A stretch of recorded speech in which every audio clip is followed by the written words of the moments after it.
So Harry, talk about your dad and mom. My dad and mom. My dad was an insurance salesman here in Jamestown. Unfortunately, he was overweight, heavy smoker, and died at a young age of about 50. I was at that time about 10 years old. So my mother brought me up through my teenage years. She was an inspiration. She sold cosmetics. She did household sales. And I was able to put me through college as far as before going to dental school. My father, being an insurance man, gave me an insurance policy so that took care of the tuition in the dental school. So they took care of me and brought me up. And can't say enough for them.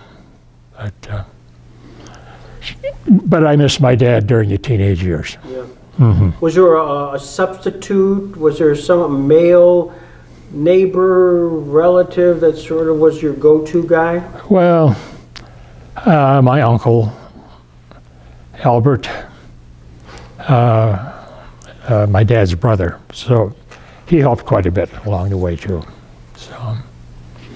And as you were growing up, where do you live? We lived on Spruce Street. We were living on 15 Spruce Street, and the Depression hit, and we had to sell the house and rented a house on Prendergast Avenue, Prendergast and 8th. And then later on, my mother bought a house up on Spruce Street, about 3 doors down from where we had lived before. And I think the cost at that time, she paid $4,000 for the house, and the bank, in order to entice her to buy it, put on a side entrance and did all sorts of repair and painting and so forth. So we lived on Spruce Street. What's your recollection of that time period during the Depression? You were born in, what's your date of birth? January 7th, 1928.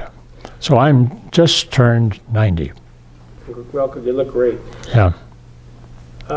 What are your recollections during that time period? It was the 30s time period, so you were fairly young, but what was your... Well, it's funny you should say that. I was thinking of going shopping to buy a coat at Carnahan's. And there was a particular coat there that was just what I wanted. And again, we didn't have the money to buy it. It was I just knew from that things were a little bit tough as far as the finances were concerned. In fact, one of the things that I treasure is that my father died early. He knew he was going to die early. And when I was 3 years old, he wrote a letter to me. And this letter wasn't to be opened until I was 21. And we did follow his wishes. And when I became 21 at the birthday party, we opened the letter. I still have the letter. And he wanted to explain the problems he was having. He said that he co-signed with honorable gentlemen, and the circumstances were that they lost their money. And he says, now I am obligated to pay. And I will do it. It'll take time, but I will do it. And told me that he loved me. But that was a very special time.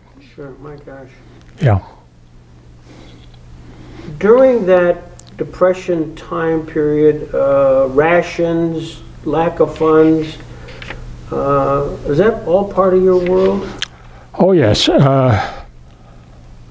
I got a job when I got in high school. I was a soda jerk, a fountaineer, if you will. And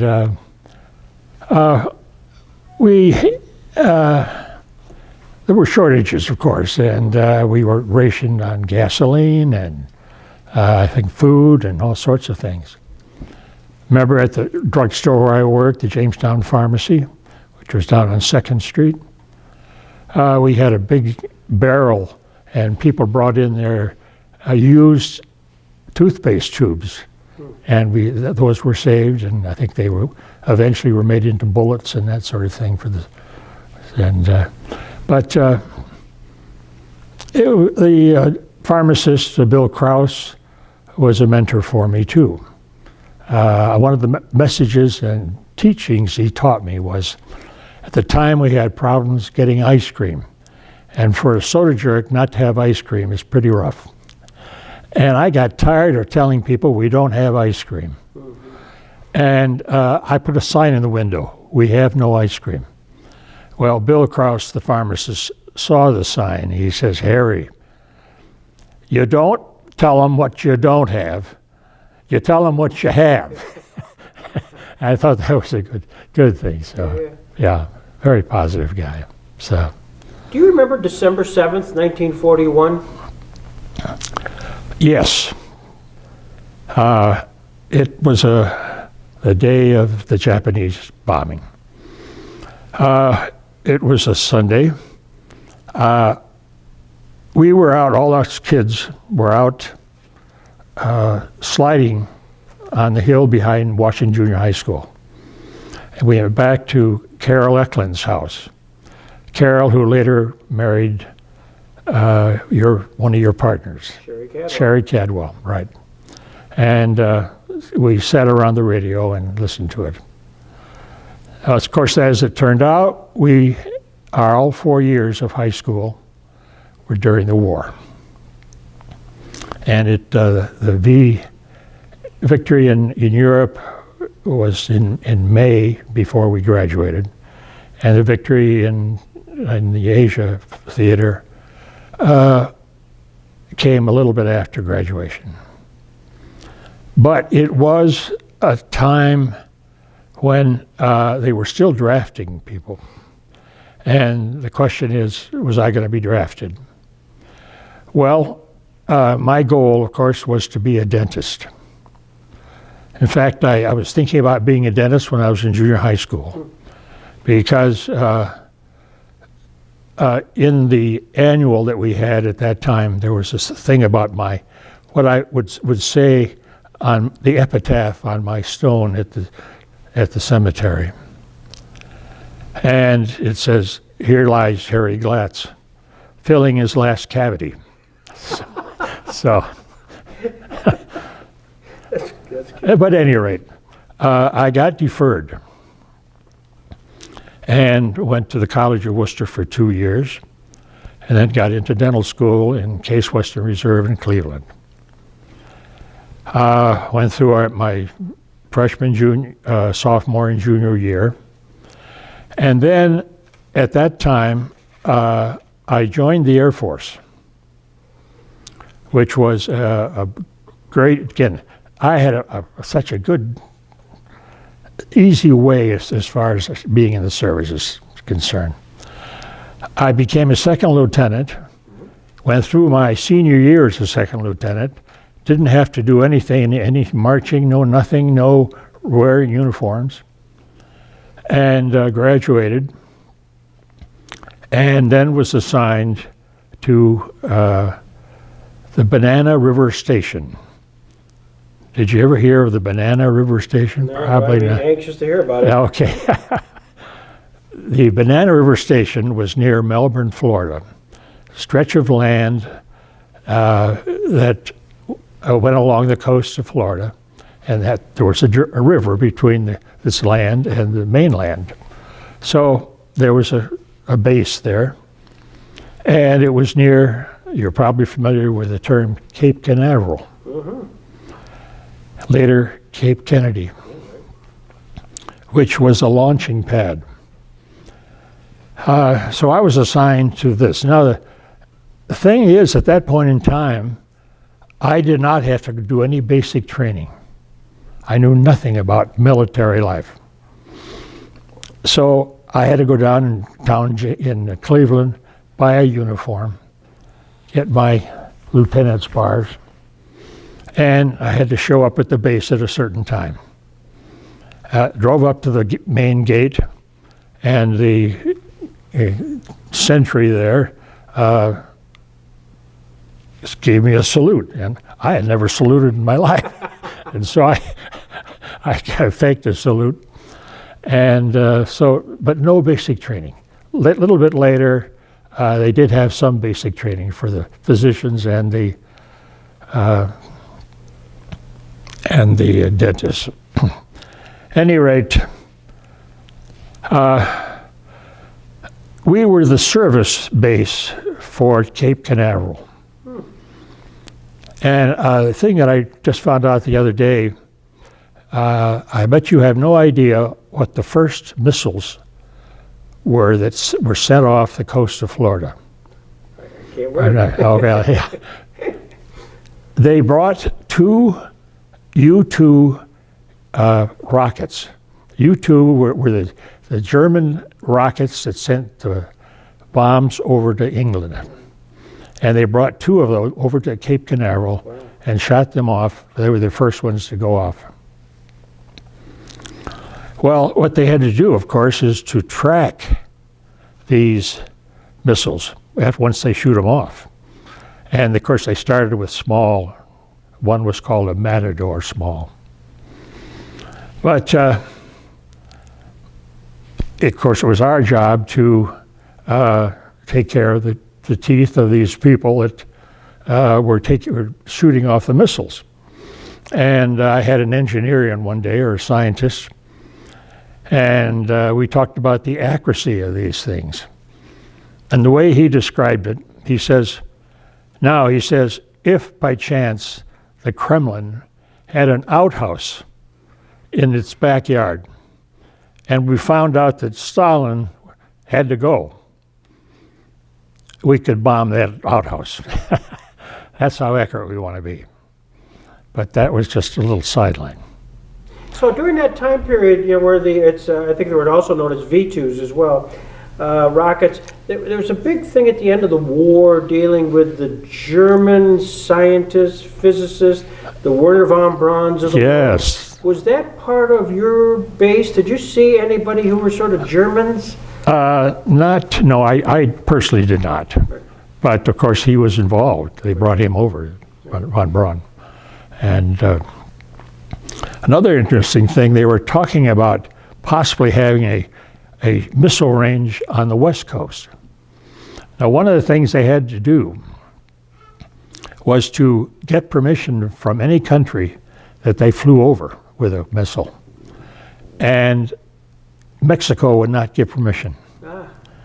But of course, in the Atlantic, some of these were run by England, and they were very willing to let us shoot over. So the thing was that down on these tracking islands, there were men to track the missiles.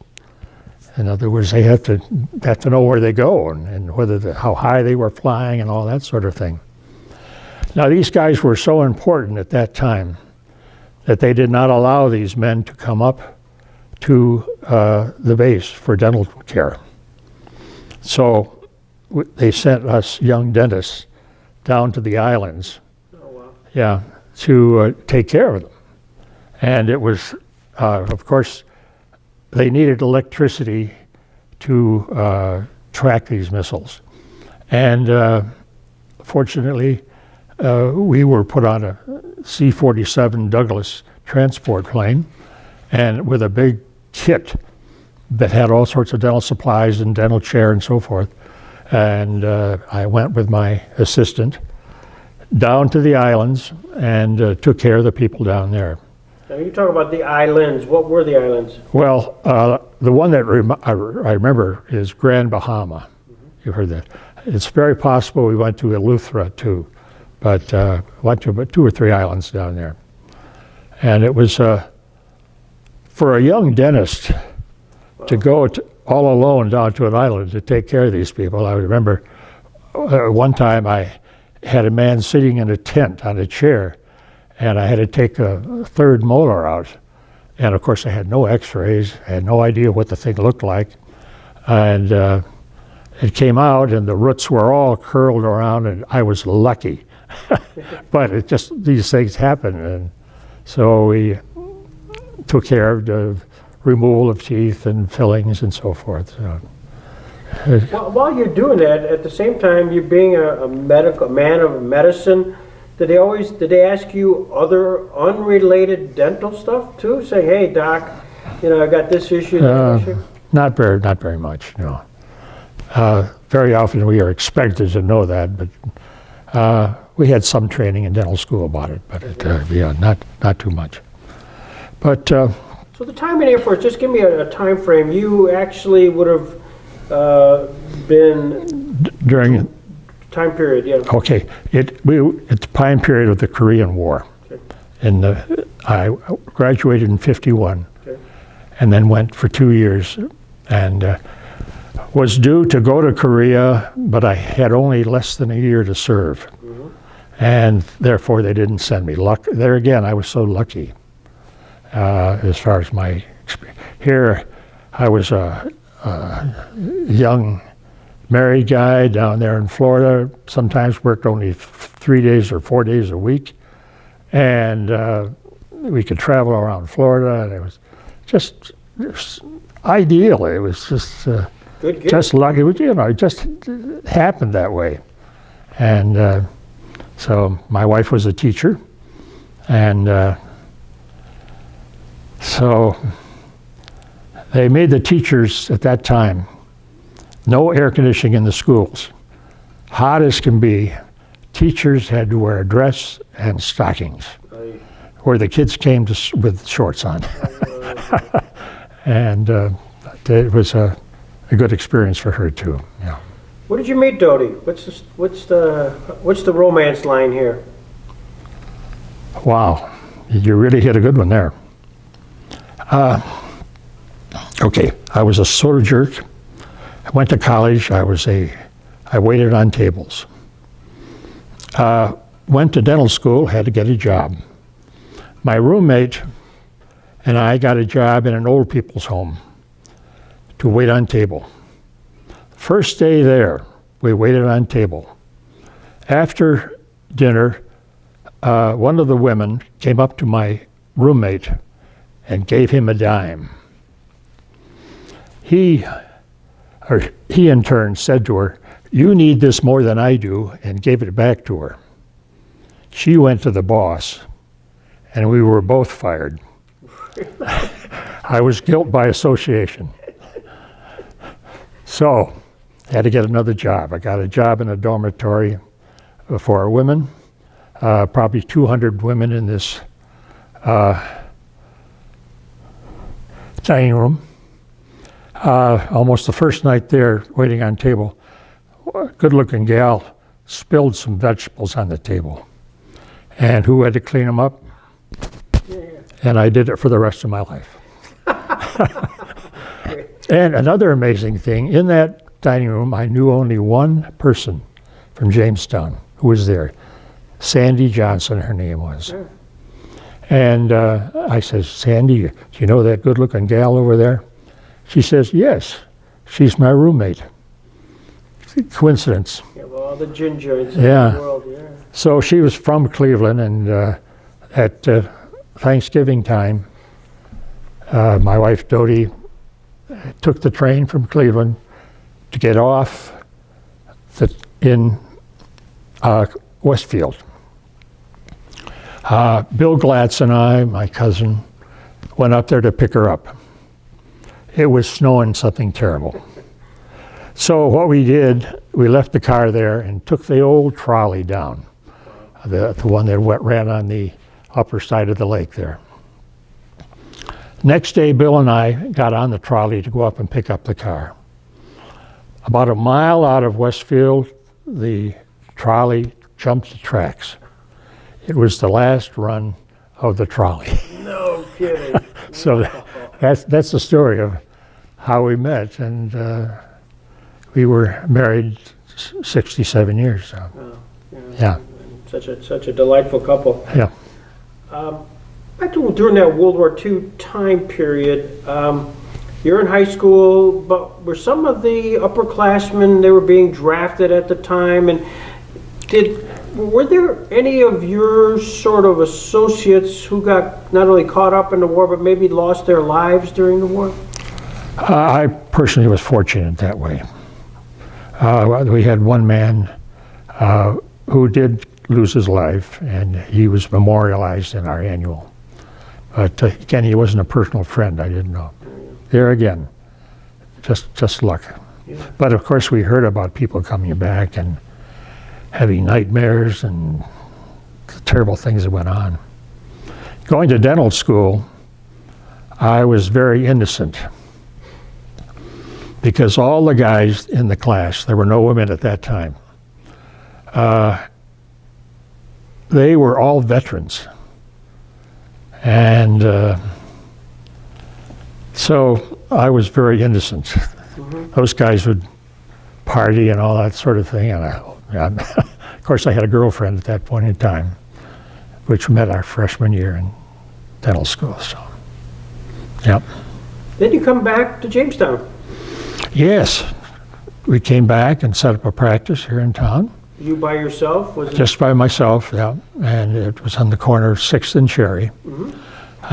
I called it my cultural corner because immediately across the street there was the St. Peter and Paul Church. Mm-hmm. So my patients could go there first if they wanted to pray. If they wanted to know what I was going to do, they could go to the library, which was kitty corner. They probably could find out what I was going to do for them. Or if they just wanted to play, they could go to the park on the other side. That was just, so that was my cultural corner. Well, people had access and things to do.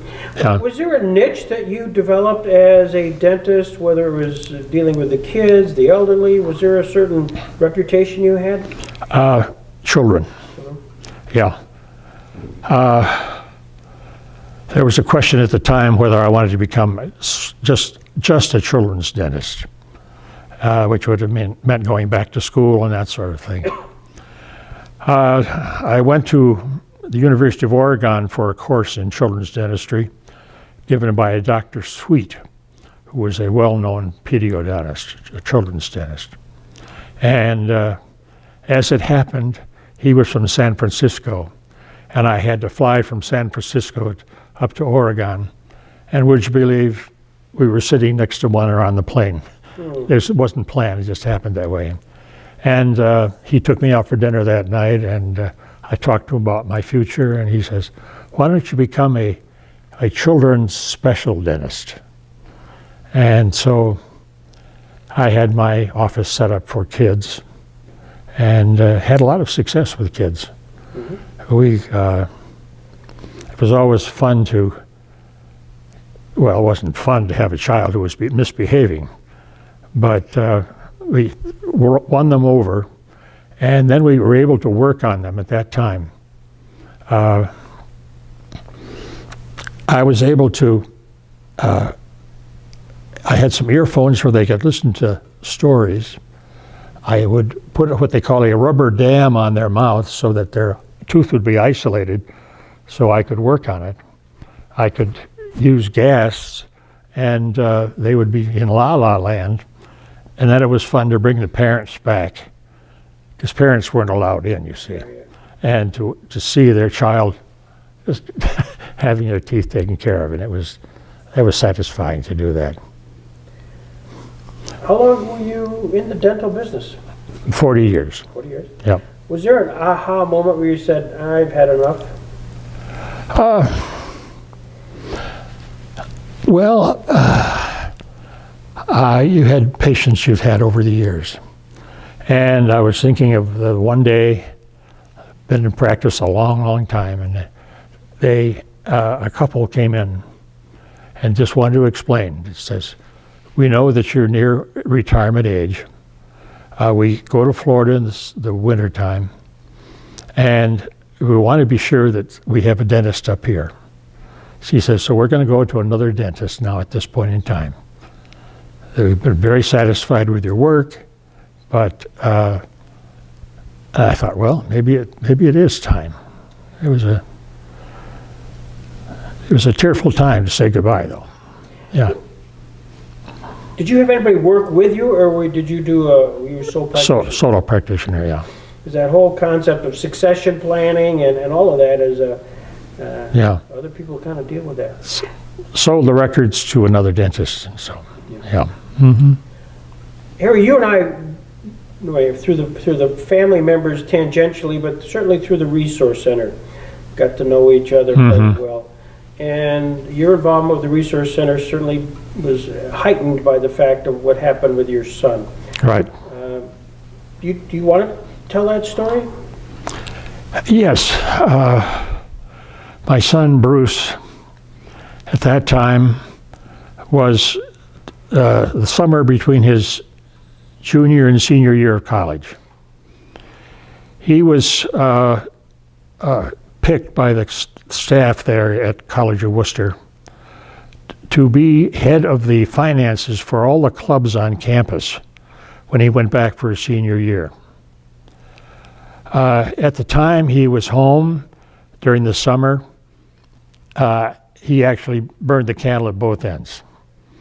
He was busy volunteering at nursing homes, playing poker with the men in the nursing homes. He was working nights at a factory and going to college during the day. And he had flu symptoms. And at that time, it happened to be my wife was away for a postgraduate course in Cleveland. And I went in to see him the next morning in his room, and he had trouble getting his words out. Took him to the hospital. They took him to emergency room. He had had a grand mal seizure. They had him, of course, they were busy in the emergency room and also in intensive care, putting all the tubes in and so forth. And I went over to the side of the bed. And I said to Bruce, "Bruce, I love you." And Bruce said, "I love you, Dad. You're the greatest." And that was the last I heard from Bruce as far as speaking is concerned. He became brain damaged and lost a great part of his brain through infection. And it was a viral infection. They had nothing to fight it with. And we had him home 24/7 care for probably 7 or 8 years. And then we were very lucky to get him into a home at the Resource Center, which they had the facilities to take care of them. And it was a blessing to have him. And finally, after so many years, he was 20 when he got sick and probably 53 when he died. Mm-hmm. And it was a tough decision. It was getting to a point where he couldn't swallow properly. He was getting food in his lungs. And the question was what to do. And we had to make a decision whether to let him go or not, and other than putting a tube into his stomach. Mm-hmm. So we said goodbye to Bruce, and because his quality of life was zero quality. So that was the story on Bruce, but so thankful Resource Center, and was still active in committees, and at one time went through the chairs of treasurer and secretary and president and all that stuff. Well, you've been an amazing asset for the Resource Center, and they rely on you heavily for that sound knowledge, but more importantly, your sense of personality that emanates whenever you get up. And I always hearken how you have a joke or a smile or a magical trick or something. Was that learned through your dentistry and working with kids, that you had to come up with some sort of diversion? Well, that's another story. I don't know if you ever heard of the book, I'm Okay, You're Okay? Yeah, okay. Do you want me to tell that sure, story? Sure, absolutely. Okay. Yeah, please. All right. I think it's an amazing story. I liked self-help books, power, positive thinking, that kind of thing. And Norm Hervey, who you probably remember, he was an insurance man, came home from an insurance convention. And he says that we were told that we should read a book, I'm Okay, You're Okay. It's good for salesmen. I bought the book, and it made a lot of sense to me. It was very clear. Okay, very soon thereafter, on a Saturday evening, my son Jay had an automobile accident. He was probably 17 at the time. And we got a phone call. He ran into a telephone pole. Fortunately, nobody was hurt. But he wanted me to come up to the site. In our other car, he had the new car, by the way. On the way up to the accident site, I said to myself, how can I invite Jay to feel okay about himself? So we got our ticket. We took care of the car, somebody to tow it away, and we started home. Drove into the driveway. I pulled the key out and I said to Jay, it's still early. If you want to take this car, you can. He says, I've had enough for tonight. Nothing was said over the weekend. Monday morning we went to court, paid our fine. Again, nothing was said. Granted, he knew he had goofed. On Wednesday of that week, I received a letter at my office from Jay. It said, Dad, when I become a dad, I want to be a dad like you. I have that letter saved, as you can imagine. Wow. So my father's letter and Jay's letter I have in my safe deposit box. Okay, so it worked in human relations. It can be used in business. I'm okay, you're okay. A couple nights later, Jay knocked on the door. He says, there are a bunch of ministers on the TV who were were talking about using TA or transactional analysis. I'm okay in the church. At that time, I was very active in the church. Would you believe a few days later, I got a notice that there was going to be a weekend course given in TA by a minister from California, a fellow I had never heard of before. His name was Hedges Capers. How do you like that? Reverend Hedges Capers. Going to be given at Earlham University in Indiana. I talked my wife into going. I was going to go, okay. Okay, first morning there, I was sitting across from the teacher, Hedges Capers, and he said, where are you from? I said, Jamestown, New York. He said, do you know Ruth Van Hypes? I says, do I know her? She's a patient of mine, a good friend. Yeah. This is Dick Hype's wife. You might remember Dick. I do. Yeah. And he says, well, Ruth Van Hypes is my sister. I mean, serendipity. Yeah. Small world. So, another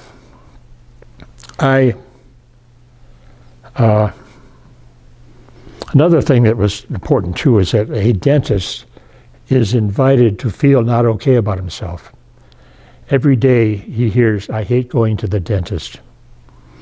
And this was a positive thing. I'm okay and you're okay. At any rate, I went to this course and it was a wonderful course, and I came home and I think my wife felt threatened because she thought I was, quote, analyzing her, which I probably was.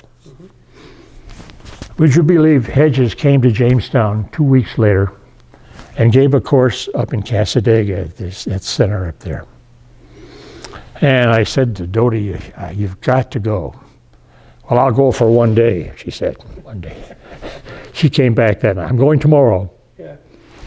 Well, it turned out that we started a relationship with Hedges. We went out to his workshops in California. He's a great permission giver.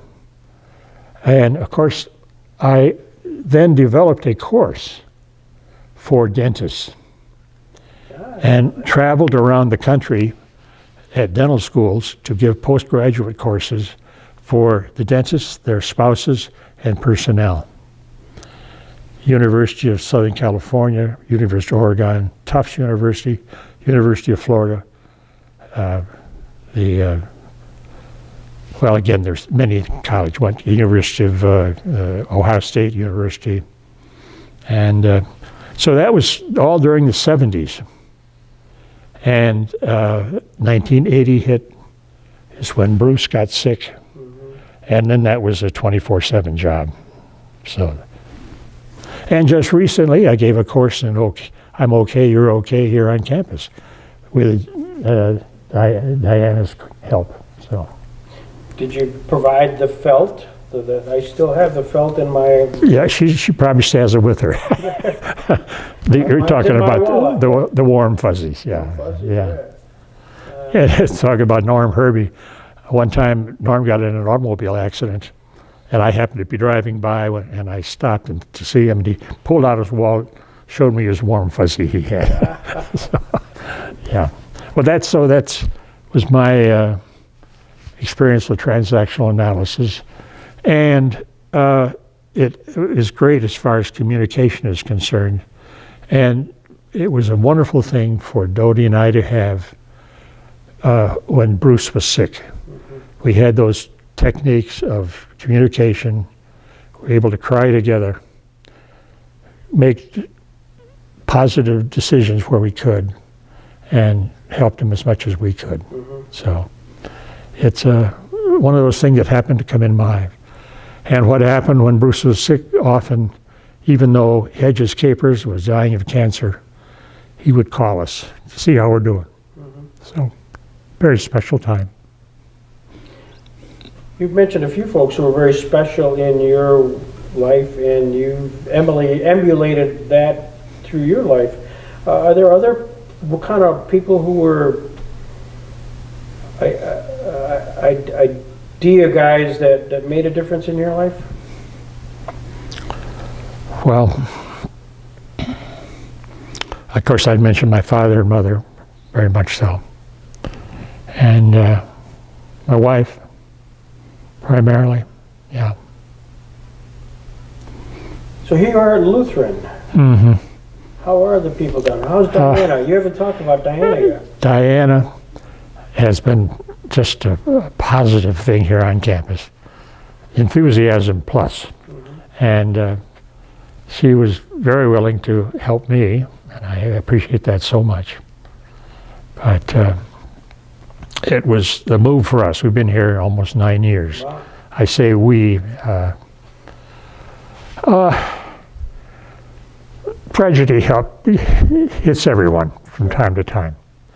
My wife died in September, Dodie. There again, having the tools of transactional analysis. And as the story I told at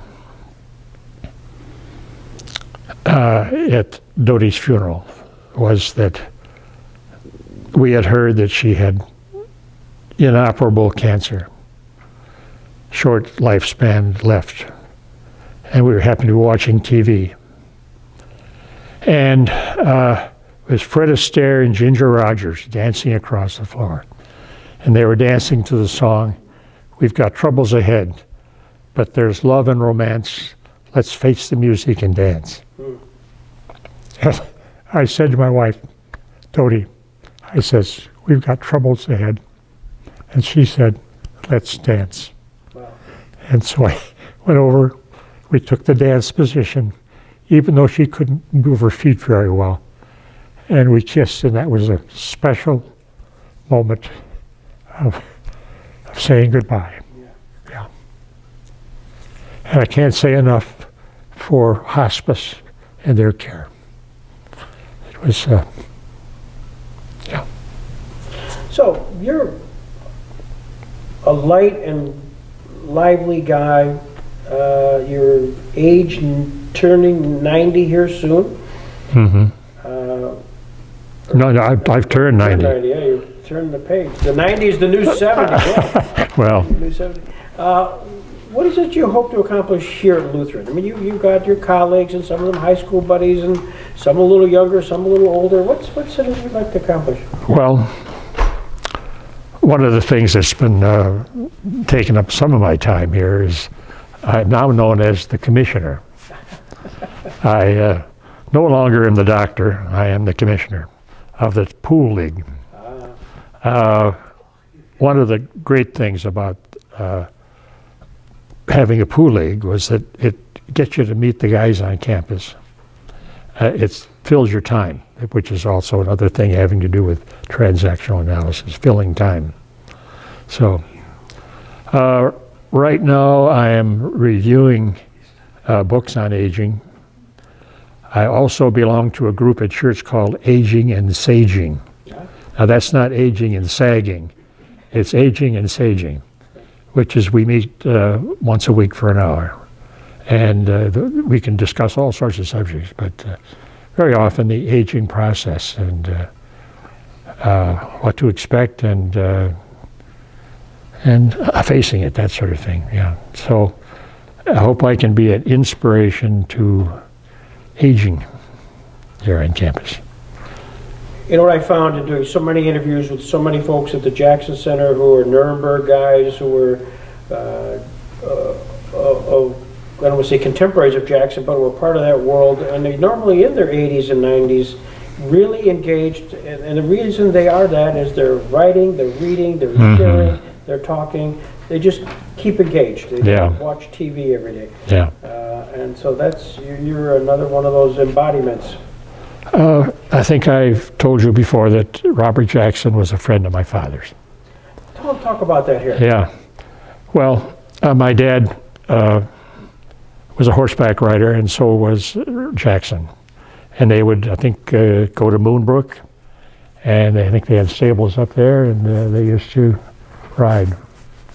Unfortunately, my dad was so heavy that his horse got swayback, and but they were friends. And remember him talking about anything specific about Jackson? Not really, because I was only 9-10 years old at the time. What was invaluable and continues to be invaluable is you shared with us the movies. That you I mean, just a boom, yeah. It's probably the only movie you have of him as a young person. Yeah, absolutely. It's unbelievable. This has been fantastic. What's the question I should have asked you that I've missed here? Well, let's see, what did I have here? Well, I think the way I got out of the service, I think that was the funniest thing. Okay, after 1 year as a dental student, 2 years in the service, it was time to get out. But they were going to have a general inspection at the base. I don't know who the general was, but he was coming down, and we had to march out to the field to be reviewed. Well, I mentioned to you we had no basic training. My colonel, who was head of the dental clinic, had no basic. So we got all the physicians and all the dentists out there in front of the dental clinic, nobody knowing how to march. And also at the time, my routine outfit, my uniform, was getting a little shabby. And I'll be darned if I was going to buy another uniform before going out of the service. And, well, as it turned out, I wouldn't call it march, but we had no close order drill or anything like that. We went over to the field and stood for I've forgotten how long, but then we were reviewed, and that was the end of my service. But as you can see that I was very, very lucky as far as service. I missed Korea really, and which was a difficult place to be.